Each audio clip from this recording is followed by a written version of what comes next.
What experience do you really bring to this chamber? The words dropped from Mitt Romney's lips like a gauntlet thrown across the floor. Ow. Sharp enough to slice through the murmur of voices and send a chill running through the room. His tone wasn't curiosity. It was dismissal wrapped in the polished cadence of an old political hand. A man who believed time and pedigree were weapons that no newcomer could possibly match. The air tightened instantly. Eyes shifted. Phones lifted. Every camera in the chamber seemed to lean forward at once, capturing the single moment that had already begun to feel historic. For an instant, even the chatter of staffers in the back faded into silence. What Romney had said was more than a question, it was a judgment. A branding iron meant to scorch a rising voice before it could grow too loud. And sitting across from him, Jasmine Crockett didn't flinch. Her stillness was its own defiance. She didn't scramble for papers or rush to fill the silence. She let it breathe, let the arrogance of his challenge hang in the air long enough for everyone in the chamber to taste it. The silence, in fact, spoke louder than any immediate reply could have. It told the story of countless moments where women, immigrants, and the underrepresented had been asked to prove they belonged in rooms built to exclude them. Romney's expression didn't shift. He leaned back as if the exchange were already won, as if this young, unseasoned congresswoman would shrink beneath his resume and his years. But in that pause, those eternal, suffocating seconds, the balance of power was already shifting. Because silence wasn't weakness, it was anticipation. The narration of history itself seemed to press down on the moment. The room went silent. Cameras zoomed in, and what came next would ripple far beyond the walls of Congress.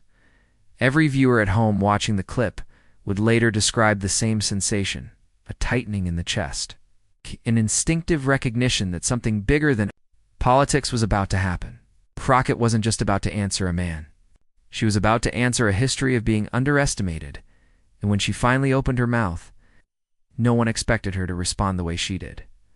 Why did the room freeze when Romney spoke? Because this wasn't just one senator's jab at a freshman, congresswoman. It was the weight of an entire system pressing down on a single individual. Mitt Romney wasn't simply Mitt Romney. He was the embodiment of a political order that believed longevity itself conferred legitimacy. His years as governor, his run for president, his long tenure in the Senate, all of it stood behind that question like a fortress of stone. And Jasmine Crockett. She was the new arrival, the outsider still learning the rhythms of the chamber, daring to walk in without the pedigree or generational privilege that others wore like armor. That imbalance mattered. It wasn't a fair fight, and everyone knew. To Romney, the question might have seemed routine, a mild jab that would pass without consequence. But to millions watching, it echoed something more sinister, the gatekeeping of power. The unspoken rule that experience is only valid when it comes in the right packaging, wealthy, male, polished, and approved by the establishment. Crockett represented everything outside that mold, a woman of color, a lawyer forged in courtrooms that didn't carry marble ceilings, a fighter who understood the struggles of ordinary families because she had lived them. Romney's challenge wasn't neutral. It carried the undertones of age versus youth, privilege versus grit, insider versus outsider. And beneath it all, familiar chord. The condescension women face when they enter spaces where they are expected to listen, not lead. That one question held centuries of history. How many times had voices like Crockett's been muted before? They could be heard. For viewers at home, the confrontation became symbolic in real time. They weren't simply seeing Romney and Crockett. They were seeing bosses who belittled employees, professors who questioned students' intelligence, politicians who dismissed communities as irrelevant. Crockett, in that moment, became a stand-in for millions who had been told they weren't qualified, weren't ready, didn't belong. And this is why the silence after Romney's words felt so thick. It wasn't just anticipation of Crockett's reply. It was recognition of the invisible lines drawn around who is allowed to wield power. Recognition of the arrogance that assumes only one kind of resume counts. While discounting lived experience, resilience, and service, Romney leaned on his decades. But Crockett carried something just as heavy, the urgency of a generation demanding to be heard, She brought with her the voices of immigrants whose stories were dismissed, of working mothers who never saw themselves in marble halls, of activists who were told change had to wait. That was her arsenal, and though it wasn't written in years of political office, it was far more explosive. To downplay her was to downplay all of them, and the audience knew it. This wasn't a question about Crockett alone. It was about who gets to lead America in the decades ahead. Is leadership the possession of the seasoned few who guard it like treasure? Or can it be claimed by those who rise from struggle, who speak with authenticity, who know firsthand what communities are fighting for? The tension grew because the answer wasn't clear yet. Romney had thrown the gauntlet. Crockett hadn't spoken. Everyone watching could feel that the narrative of power was about to bend. And if history has taught us anything, it's that moments like these, sharp exchanges can tip the balance of perception for years to come. She wasn't just defending herself. She was defending the right of every underestimated voice to claim space, and Crockett wasn't about to stay silent. Asterisk to understand why Romney's question cut so sharply, you have to understand the man behind it. Mitt Romney was not just another senator tossing out a line in debate. He carried into that chamber the aura of someone who had lived his entire life within the highest echelons of privilege and power. From birth, his path was paved with advantages few Americans could ever imagine. The son of a governor raised in the safety of wealth, educated at elite institutions, he entered politics with a resume already gilded in gold. His career read like the script of an American dynasty: governor of Massachusetts, Republican nominee for president, two-term U.S. senator. Decades in the public eye had held him synonymous with establishment respectability. Romney's name alone evoked the old guard, seasoned, polished, practiced in the theater of politics. He wasn't a bomb thrower like some of his contemporaries. He cultivated the image of a statesman, someone who spoke in measured tones, who often seemed to rise above the chaos of his party, who was branded as the moderate, the reasonable, conservative, the one who could shake his head at extremism while still guarding the gate of power. That image gave him credibility in the eyes of the media, a reputation as the adult in the room. But beneath that polished exterior was something less admirable, a streak of condescension, sharpened by years of being told he belonged in every room he entered. That condescension is what surfaced when he looked at Jasmine Crockett and questioned her experience. Her Romney experience wasn't measured in lived struggle or in battles fought on behalf of ordinary people. Experience, in his world, was a list of titles and positions, a pedigree of power that could be traced back generations. To him, Crockett's resume couldn't possibly measure up because it didn't mirror his. And so he dismissed her in the way that establishment figures have dismissed outsiders for centuries, by questioning whether she was even qualified to stand at the table. Romney's contradictions made the moment even sharper. Here was the man who publicly broke with his party to condemn Donald Trump, who had been praised for moments of moral clarity. Yet here, faced with a woman who represented the very diversity and renewal America's democracy thrives on, he reached not for dignity, but for dismissal. The moderate mask slipped, revealing a man deeply invested in the old hierarchies of power. The assumption was clear.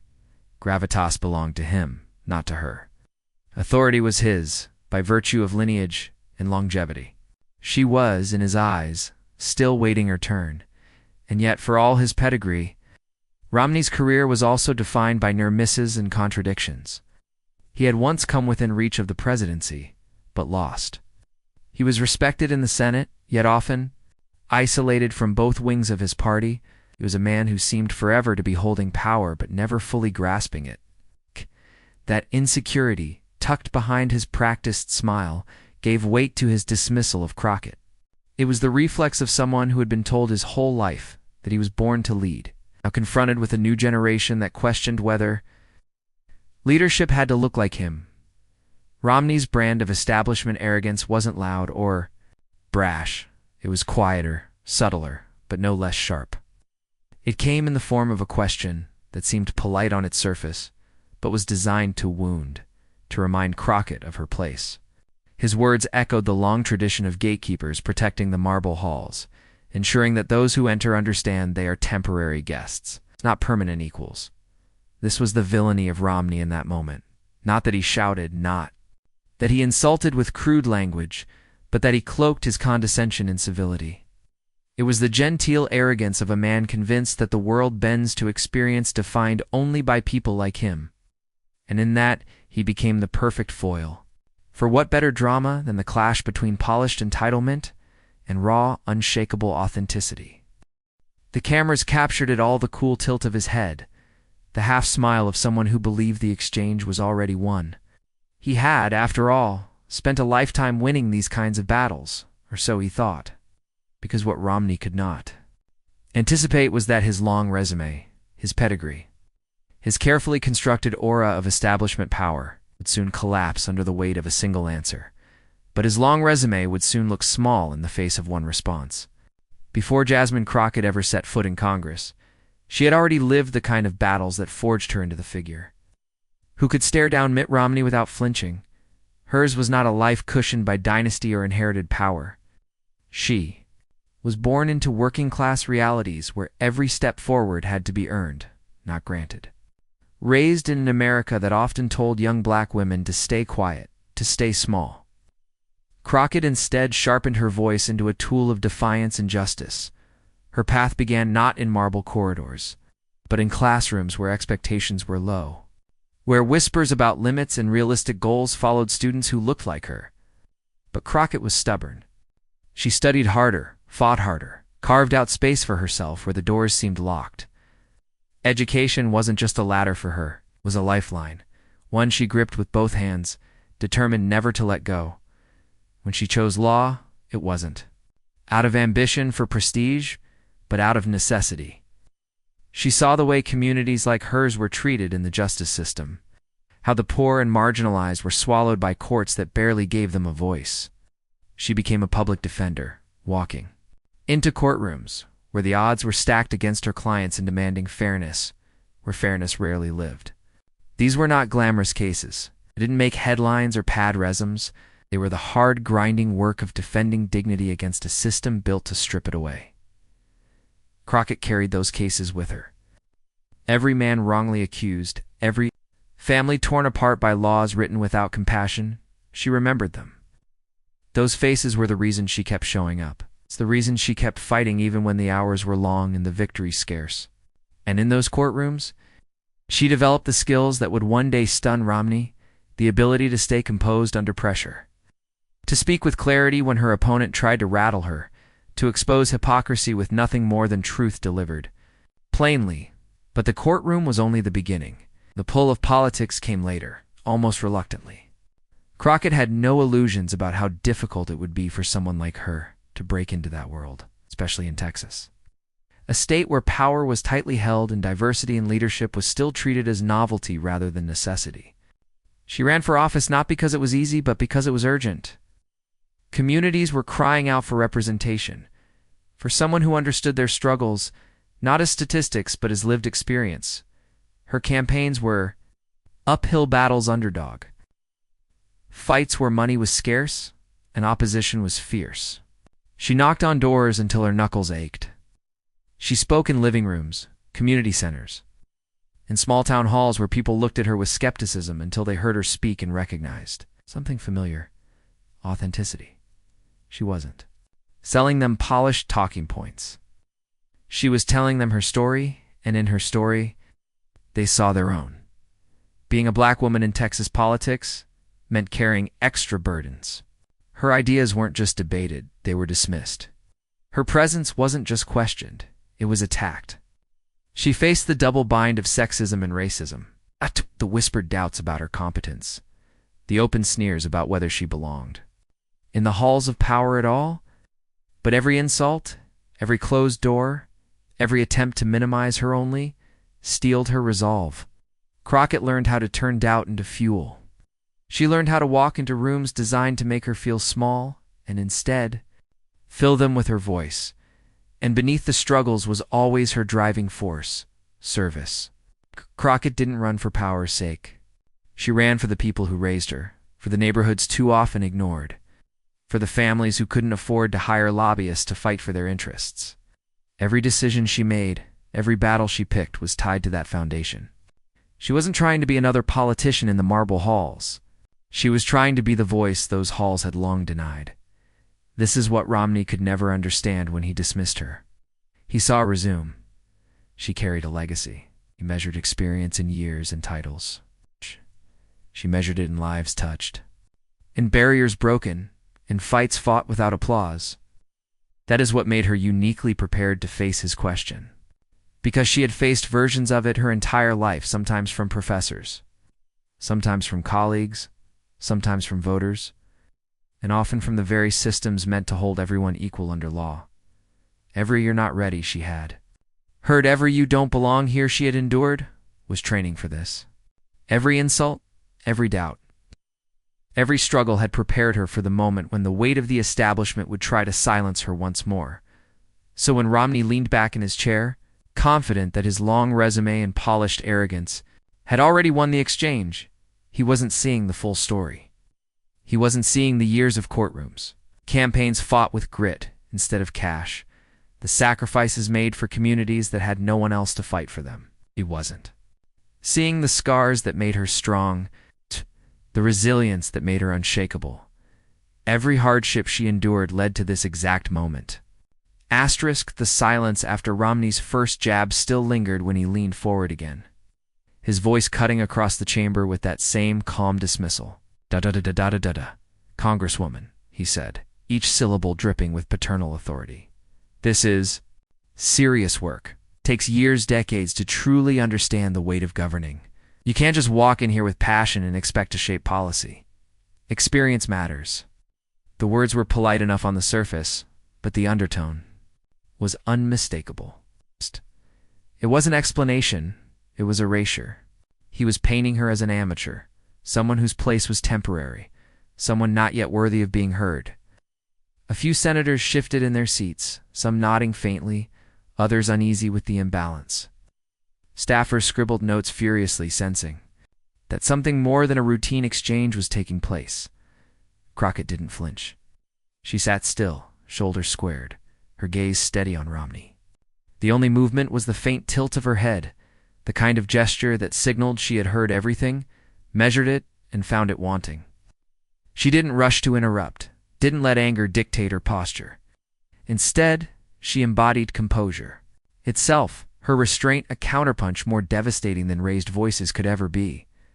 Romney pressed on as if her silence was an admission of weakness. "You see, governing is not about slogans or fiery speeches. It's about history, about experience, about knowing how the system works. That's why people like me who have been through these storms carry the burden of leadership. You may have good intentions, but intentions alone don't make you ready." The imbalance was palpable. Seasoned statesman speaking down to a younger congresswoman, cloaking condescension and civility. The chamber felt tense, as though the walls themselves recognized the imbalance.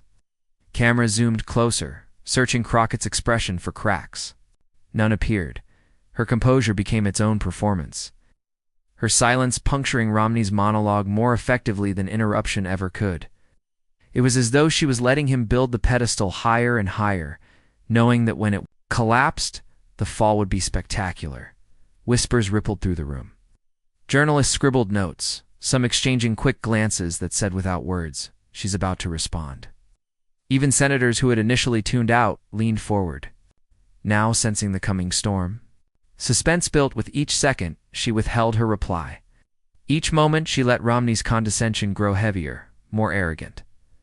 Romney's body language shifted. His voice remained smooth, but his eyes betrayed the confidence of a man convinced. He had already won the exchange. He sat back slightly, one hand resting on the table, the other gesturing with the calm arrogance of a professor certain that his student had nothing more to offer. To him, the silence was victory.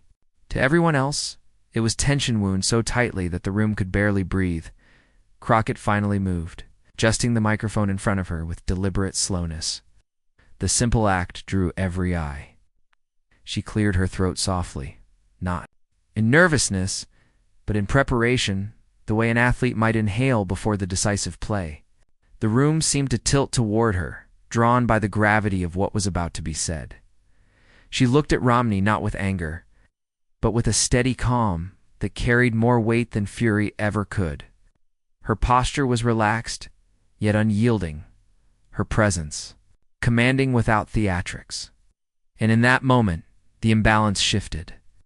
It was no longer a senior statesman lecturing a freshman congresswoman. It was two forces facing each other, one armed with decades of entitlement, the other armed with truth and resilience. The air was electric. Spectators leaned forward, hands gripping pens, breaths caught in throats. It wasn't just another exchange. Now, it felt cinematic, like the build-up to a line that would be replayed, quoted, remembered, and then she dropped the line that no one saw coming. Her voice began low, deliberate, steady, each word wrapped in a calm that made the silence before it seem like prelude. "Senator Romney," Jasmine Crockett said, "I appreciate your concern about my readiness. But with all due respect, you're asking the wrong question." The room shifted immediately. Heads lifted, pens froze in mid-sentence. Crockett hadn't raised her voice, but she didn't need to. Her composure carried more force than volume ever could. It was the precision of her tone, the certainty of someone who had spent a lifetime preparing for moments exactly like this. "You ask what experience I bring?" she continued, eyes locked on him, unwavering. "Let me start with the years. I spent in courtrooms defending people who couldn't afford a lawyer, people whose futures hung on whether someone like me stood beside them. I've argued for young men who were locked away before they had a chance to speak for themselves. I've fought for women who were ignored until they found someone willing to amplify their voices. That is not theory. That is experience. And it is the kind of experience this chamber needs more of." A murmur rippled across the room. Staffers glanced at one another. Reporters scribbled frantically. Crockett leaned forward, her hands folded, calmly on the desk, as if to anchor her words in steadiness. "You measure experience in years served," she said, "but I measure it in lives touched. You count titles. I count the people who tell me their child is alive today because we stood up to a broken system." I point to decades in office. I point to decades in communities that this government too often forgets. Romney shifted in his seat. His confident half-smile faltered, just slightly, but enough for cameras to capture. Crockett didn't pause to savor it. She pressed forward, her rhythm building. "When you've sat with families in Texas who had to choose between paying for insulin and paying rent, you understand policy differently. When you've walked into courtrooms where a person's skin color determined how they were treated, you understand justice differently. That's the experience I bring. It's not the kind written on plaques or stitched into resumes. The kind earned in the trenches of real life, fighting for those this chamber is supposed to serve." The murmurs grew louder, almost like the crowd at a theater sensing the turn of the story. Romney's posture tightened, crossed his arms, then uncrossed them. His jaw flexed. For the first time, his carefully polished mask was cracking. Crockett let the pause hang, then continued slower now, every syllable measured. "Senator, you've had the privilege of decades. But let me remind you, longevity does not equal leadership. Tenure does not guarantee wisdom, and pedigree is no substitute for empathy." Gasps echoed softly around the chamber. Crockett's tone hadn't wavered from calm dignity, but the sharpness of her words cut deeper than any shouted insult. She leaned back slightly, scanning the room, making eye contact with those watching. "The truth is, the very question you asked me, what experience do I bring, proves why I belong here. Because if you can look at someone who has fought in courts, served in communities, and sacrificed for people outside these walls, and still reduce her to inexperienced, then it shows exactly what needs to change in this chamber." The weight of her words settled like stone. A staffer in the back muttered, "Wow." Another stifled a grin. The air itself felt different now, thick with the sense that something irreversible had just occurred. Romney blinked, his lips parted, as if searching for a response, but none came. Crockett seized the silence, letting it underline her point. "I didn't come here to be measured against someone else's yardstick. I came here because the people who sent me demanded that their voices finally be heard. That is my qualification." That is my authority. Frankly, Senator, that is my experience. Applause wasn't allowed on the floor, but energy vibrated through the chamber all the same. A senator on the far side raised her eyebrows, clearly impressed. Journalists' fingers flew across keyboards, knowing they were capturing history in real time. Crockett lowered her voice just slightly, giving her words a gravity that demanded attention. You want to know what makes me ready? Every barrier I've had to break just to sit in this chair? Every dismissal, every insult, every time someone told me to wait my turn. Those weren't obstacles, they were training, as they are the reason I will not be silent when people try to keep leadership reserved for the privileged few. Romney shifted again, his eyes darting toward the cameras, his face tightening. His silence was deafening now. The silence of a man unaccustomed to being dismantled so completely, so publicly. Without a single raised voice, Crockett finished with a calm that carried more power than thunder. So yes, Senator, I do bring experience. And if my presence here unsettles the old order, maybe that's not a weakness. Maybe that's the point. For a long moment, no one spoke. The only sound was the clicking of cameras capturing Romney's stillness. His jaw clenched, his gaze lowered, his voice absent. It's a silence not of authority, but of defeat. Crockett sat back, composed, almost serene. She hadn't shouted, hadn't flailed. She had simply told the truth, and in doing so, stripped Romney of the very pedestal he'd been standing on. The chamber exhaled. It's like a theater audience realizing they'd just witnessed the climax of the drama. Romney remained speechless, his long resume suddenly paper-thin against the weight of her lived truth. But the real explosion came outside that chamber. The chamber itself may have fallen into silence, but outside those marble walls, the world roared to life. Within minutes, clips of Crockett's response hit social media. At first, they spread like sparks one tweet, then two, then a flood. But soon the sparks became a firestorm. At the end of the hour, her words had ignited the internet in a way few congressional moments ever do. The hashtags came first. Hashtag Experience Matters started sarcastically, attached to the video of Romney's stunned face. Then came hashtag Crockett Clapback, rising fast through trending lists across Twitter and TikTok. By nightfall, one stood above the rest. Hashtag Speechless, the single word that captured Romney's silence and Crockett's triumph. Memes multiplied with breathtaking speed. Side-by-side shots of Romney's frozen expression paired with captions like, "Ow. When you realize your resume can't save you," ricocheted across feeds. TikTok users layered Crockett's words over cinematic music, turning her reply into short, viral montages watched millions of times within hours. Instagram Reels dramatized the moment with slow-motion zooms, captions flashing across the screen. Tenure isn't wisdom. Category isn't empathy. But this wasn't just internet. Humor it was validation. For countless viewers, especially women, immigrants, and people of color, Crockett's words felt like more than a takedown. They felt like a collective exhale, a moment of recognition that finally someone inside the halls of power had voiced. The frustration so many carried, praise poured in from across the political spectrum. Progressive activists hailed it as a generational turning point. Commentators on mainstream outlets called it one of the sharpest congressional exchanges in recent memory. Even some conservatives, wary of Romney's establishment image, admitted that Crockett had shown undeniable poise. Celebrities joined the chorus.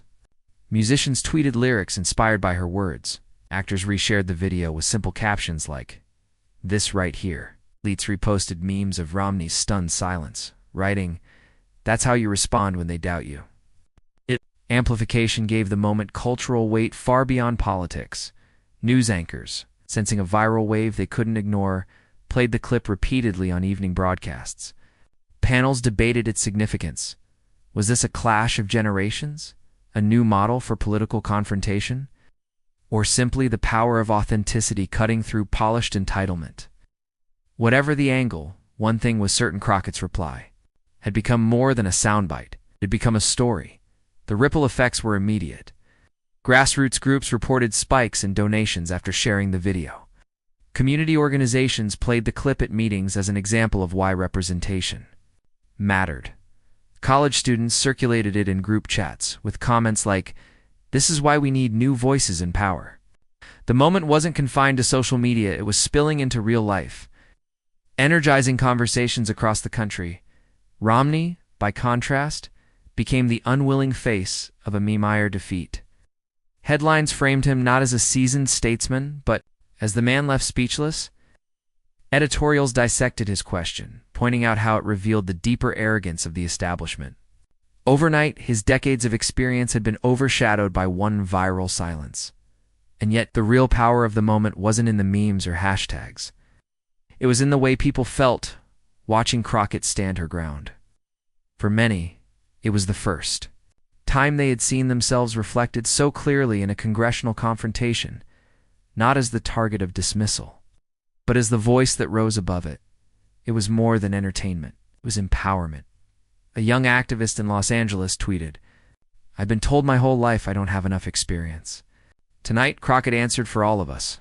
A teacher in Houston shared the clip with her students, writing, "This is how you carry yourself with dignity when someone underestimates you." Thousands echoed the same sentiment, Crockett's. Words were not just hers. They belonged to everyone who had ever been dismissed, doubted, or diminished. It was, in many ways, a cultural turning point. Not because one congresswoman silenced one senator, but because the exchange symbolized the shift underway in America, the passing of the torch from pedigreed insiders to leaders forged in lived struggle. The internet had crowned its victor. The people had found their voice in hers. And the establishment had been reminded that gravitas can no longer be measured by years alone. Yet beyond the headlines, the deeper meaning was even more powerful. When the storm of applause, memes, and headlines began to settle, the core of Crockett's moment revealed itself. It wasn't just about Romney's silence or a viral clip. It was about the values that rang out in her response, the kind that echo far beyond politics. She had reframed a dismissive question into something universal, something every person who has ever been underestimated could hold on to at its heart. The lesson was simple. Dignity matters more than elitism. Romney's pedigree, the private schools, the boardrooms, the presidential campaigns, had given him status. But Crockett's dignity, earned through years of fighting for people who had little, carried more weight in that chamber than all the glittering accolades in the world. Her poise in that moment proved that respect is not granted by resumes, it's commanded by character. Equally powerful was her reminder that service outweighs pedigree. Romney embodied the insider's path.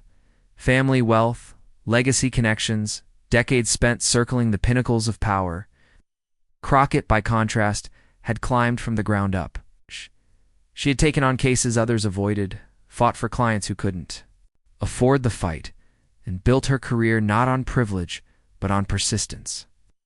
Her response wasn't just a defense of her experience, it was a declaration that service to community, however humble, is a higher qualification than any gilded resume. And, above all, the exchange made clear that courage triumphs over arrogance. Romney's challenge was meant to diminish, to remind a newcomer of her place, but Crockett didn't flinch.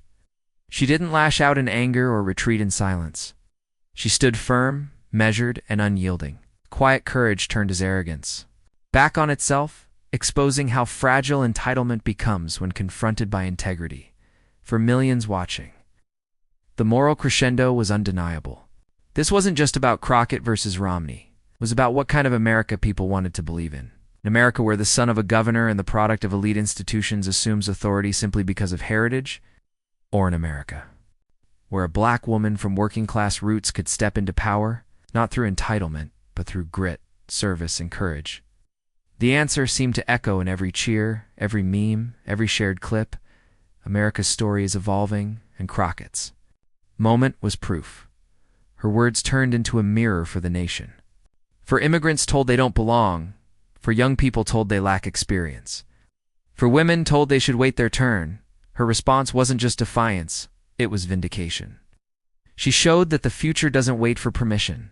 From the past, it demands its place, with dignity, service, and courage leading the way. And in that, Crockett wasn't just answering Romney. She was answering every voice of doubt that has ever tried to hold back progress. She was showing that arrogance is finite, but courage is contagious. Her composure, her clarity, her calm rebuttal, all of it, lit a path forward for those who felt unseen. The moment grew larger than one exchange because it became aspirational. It whispered a truth that people longed to hear, that leadership isn't defined by what you inherit, but by what you stand for. That pedigree can open doors, but service can move mountains. That arrogance fades, but dignity endures. As the echoes of her words settled into history, they left behind a challenge to everyone listening. If one congresswoman could face down decades of establishment weight with a single answer, what could millions of voices do together? And if one response could silence a titan, imagine what voices like yours can do. In the end, the headline said, "It all Mitt Romney questions Jasmine Crockett's experience. Her response leaves him speechless." But behind that headline was something deeper. It wasn't just about one question, one chamber, or one silence. It was about the timeless clash between power and principle, between entitlement and service, between arrogance and courage. Crockett's answer wasn't rehearsed, and it wasn't delivered from a place of privilege. It came from lived experience, from sacrifice, from years spent carrying the weight of others' struggles.